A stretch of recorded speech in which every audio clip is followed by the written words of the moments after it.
predecessor. They feel perhaps that the football's a little bit more expansive.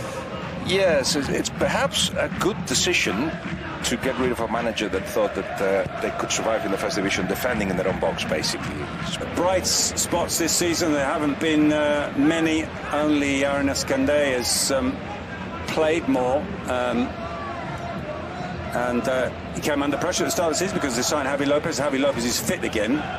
He's on the bench this afternoon, but that's not Raheem's greatest moment. But he managed to get in behind them, so something for Oviedo fans to cling to as Vlaco Dimos sends this one up towards Agumé. Here's Carmona.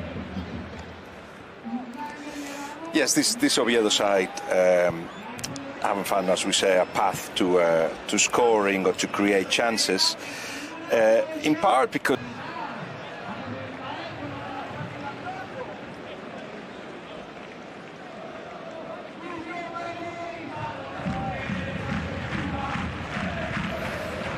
we saw another coach fall this morning, didn't we, Guillaume? Real Sociedad parting company with Sergio Francisco. We know that Xabi Alonso's under a lot of pressure. They're in action later tonight. I'll ask you in a moment. Look at it in detail. Secondly, they look at the whole picture and they see that there is a push. And I think the referee went like, oof, okay. Because it was one of those ambiguous decisions that could have obviously got the Sevilla fans really, really upset. But with the law, yes, he would have given a penalty. Of the game can just destroy those stats. But another one is in the 7 games in La Liga played under Carrion, they only scored in 1.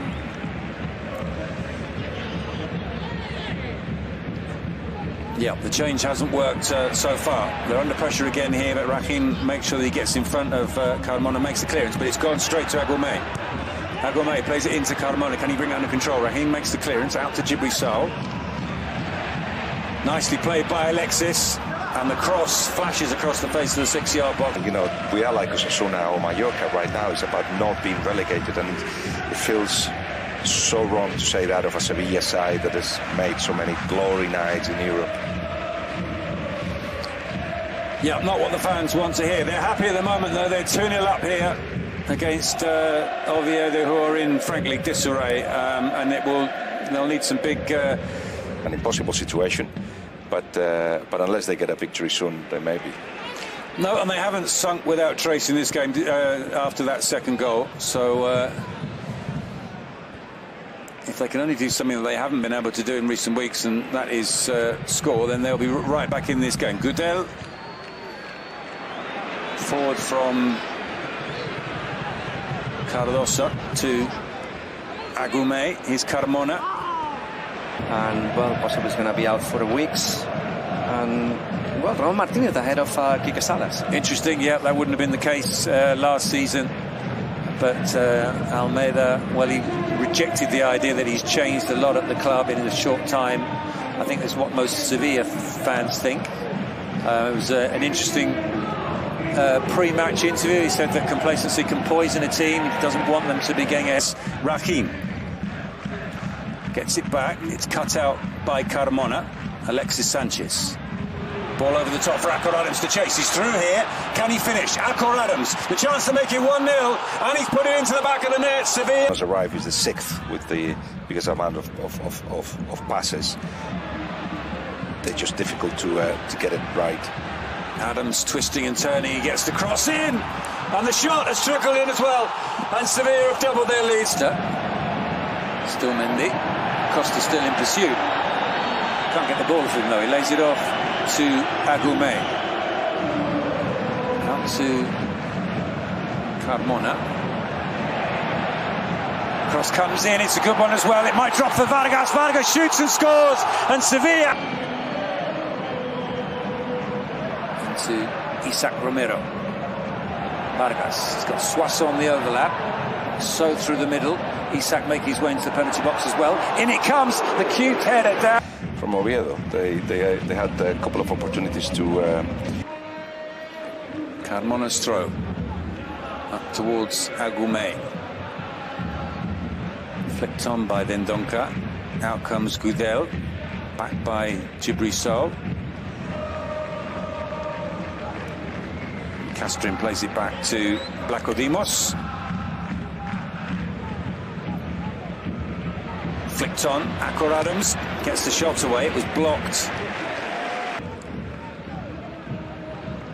Colombato, nowhere to go back, so he has to go forward to Rahim, who was under pressure. They've kept possession well, though. Adams, full of confidence, putting pressure on Carmo. He sends it back to Aaron Escandé. Rahim makes the best of that clearance. It's kept in play, back from because as much as things aren't going well for either of them, you sense that for different reasons, maybe neither of them are in particular danger of losing their job. Clearance from Goudel. And 5 minutes, they've actually played some of the better football and created half chances at least, and they might have had a penalty, but they are 2-0 down. I think Carrion can say, just my centre backs let me down in both occasions by not follow the run of Akor, and certainly by not being strong enough. In the second half for sure. Mateo Morey is now offensive and mainly playing on the left, but I think the reason is to protect this left flank for Mallorca in attack. Well, Mojica didn't get back until Thursday. He's a right back also, but Maffeo is keeping his position as a right back.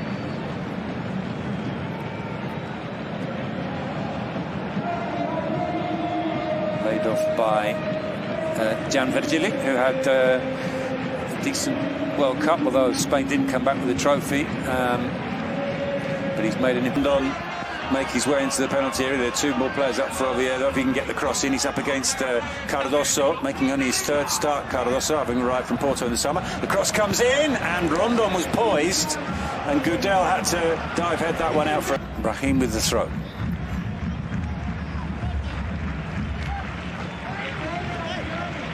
It's headed away. Hassan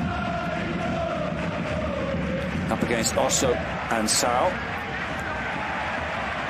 Osso does well, and Gibri. Situation. If Oviedo scores, then doubts may enter a team that is not full of confidence themselves, as Matias Almeida